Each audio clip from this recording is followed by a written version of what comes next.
Hello everyone. तो अब बात करने वाले हैं कंपैरिजन ऑपरेटर्स इन पीएचपी। जैसा कि मैंने बोला था हर ऑपरेटर के ऊपर एक स्पेसिफिक वीडियो आएगा, तो ये वीडियो है कंपैरिजन ऑपरेटर के ऊपर। लास्ट वीडियो में हमने कवर किया था अरिथमेटिक और असाइनमेंट ऑपरेटर। 14 वीडियो टोटल आ चुकी है, ये है 15 नंबर की वीडियो।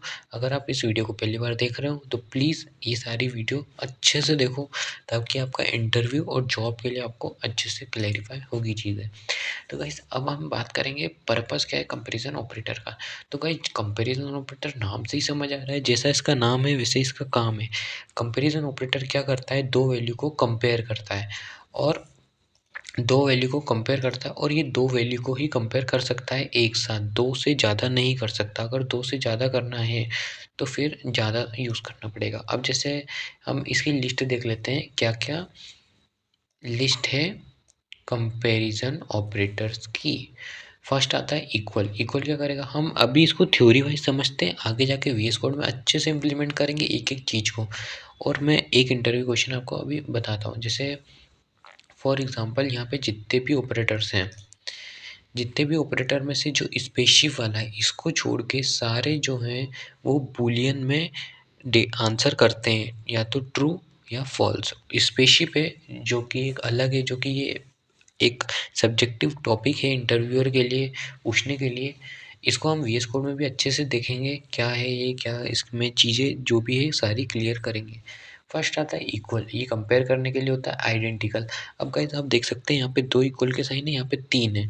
तो इसमें सबसे बड़ा डिफरेंस ये है कि ये तो आपकी वैल्यू चेक करेगा, बट जो आइडेंटिकल कंपैरिजन ऑपरेटर है ये आपका डेटा टाइप भी चेक करेगा। फॉर एग्जांपल अगर ए की वैल्यू है 5 और बी की वैल्यू कुछ है, तो ये डेटा टाइप भी चेक करेगा कि इंटीजर है या स्ट्रिंग है, ऐसा करके।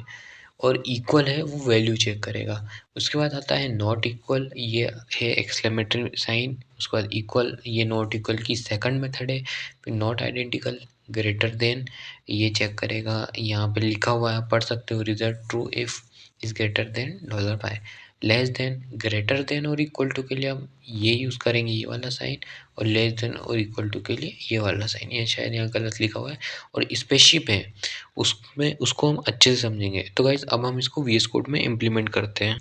तो गाइज़ अब हम इसको वीएस कोड में इम्प्लीमेंट कर लेते हैं। जैसे कि हमने ये लिस्ट देखी, मैं वीएस कोड में कंपैरिजन नाम की फ़ाइल बना लेता हूँ, comparison.php। नॉर्मली हम एक एक चीज़ सिंपली समझेंगे। यहाँ पे मैं PHP का मैंने कोड स्टार्ट करा। फॉर एग्ज़ाम्पल मैं 2-3 वैल्यू स्टोर करवा लेता हूँ अपने ABC वेरिएबल में। फॉर एग्ज़ाम्पल इसमें मैं 10 करवा लेता हूँ, बी में भी मैं 10 करवा लेता हूँ। एक और मैं ले लेता हूँ C, जिससे आपको अच्छे से चीज़ें क्लियर हो। इसमें अपन 5 करवा लेते हैं। अब हम एक को करवा के देख लेते हैं कि हमारा जो प्रोग्राम है वो सही से रन कर रहा है या नहीं।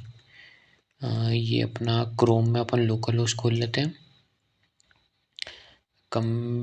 इसको रीलोड करना पड़ेगा। ये आ गया अपना कंपैरिजन, आगे आंसर 10।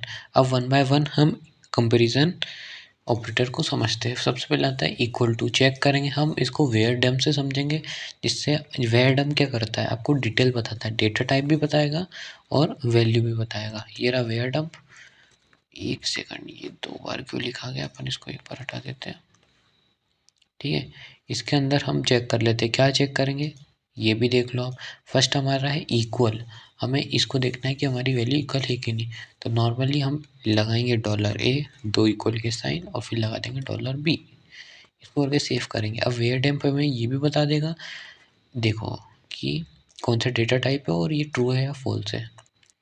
फॉर एग्जांपल हमने हमने देखा था कि क्या ए बी के बराबर है। तो गाइस यहाँ पे क्लियरली दिख रहा है कि 10 और 10 बराबर ही है, और वेयर डम्प यूज़ कर रहा था तो इसने अपन को बता दिया है कि बूलियन डेटा टाइप है। यस गाइस, तो अब हम फॉर एग्जांपल अगर मैं यहाँ पे सी कर लूँ, है ना, तो सी की वैल्यू क्या है 5, तो यहाँ पे अपना आंसर आ जाएगा फॉल्स। क्या फॉल्स आ रहा है? यस गाइस, फॉल्स आ रहा है। अब आगे बढ़ते हैं नेक्स्ट ऑपरेटर के बारे में, जो कि आइडेंटिकल।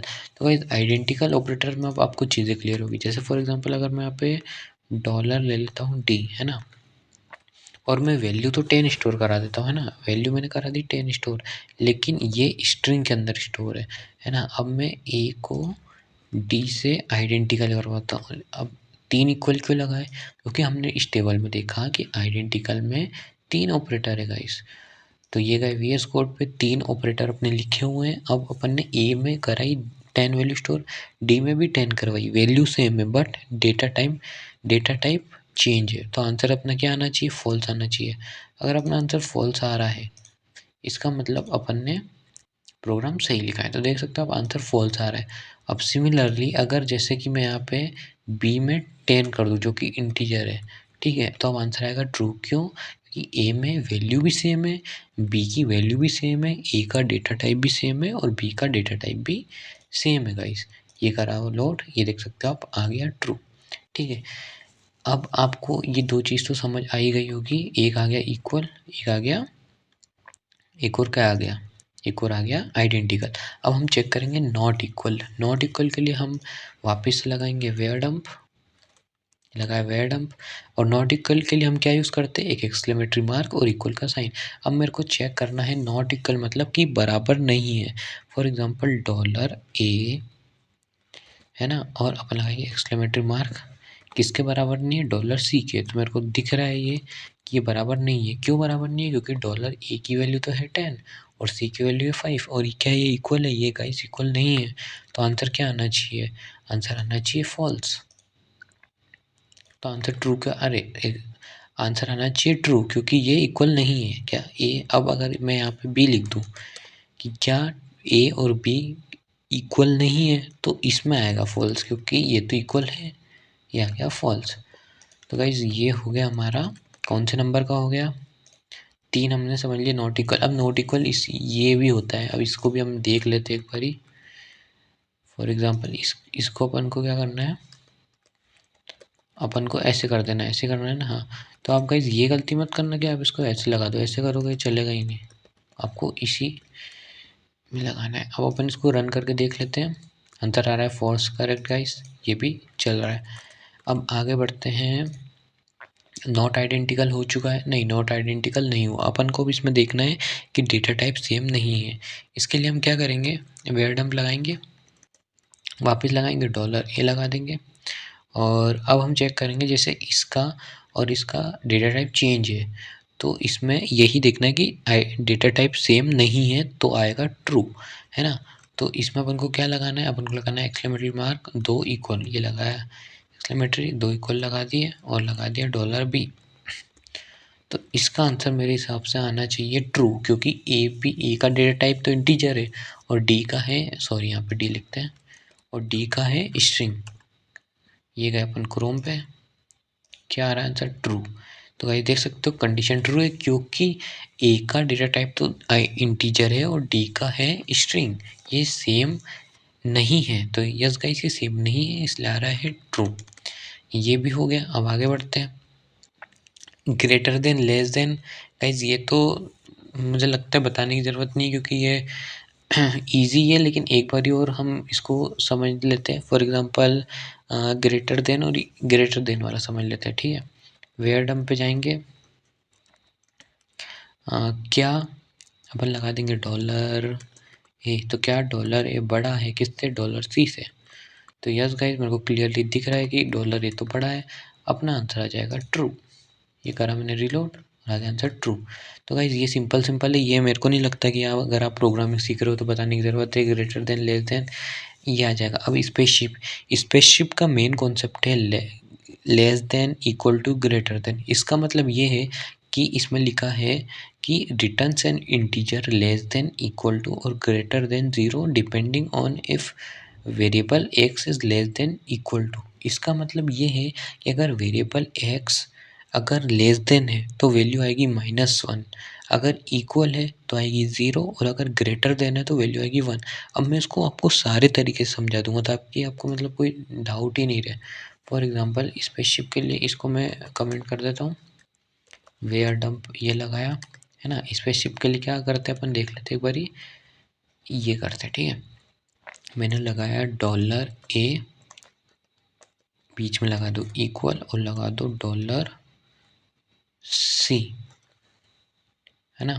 फॉर एग्जाम्पल अब मेरे हिसाब से इसका आंसर आना चाहिए +1 आना चाहिए, ठीक है, क्योंकि अपना ए जो है वो बड़ा है किससे, सी से, ठीक है। अब देख लेते हैं कि आंसर अपना आ रहा है 1। तो यस गाइस, देख सकते हो आप आंसर 1 आ रहा है।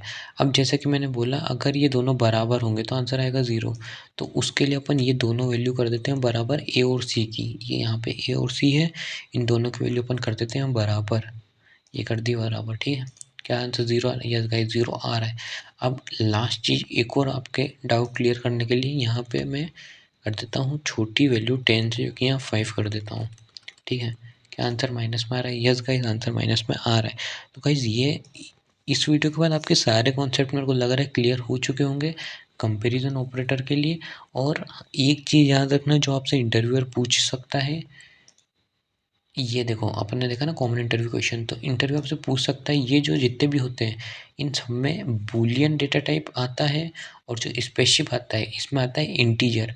इसीलिए मैंने आपको वेयर डंप लगा के अच्छे समझाया, ताकि जैसे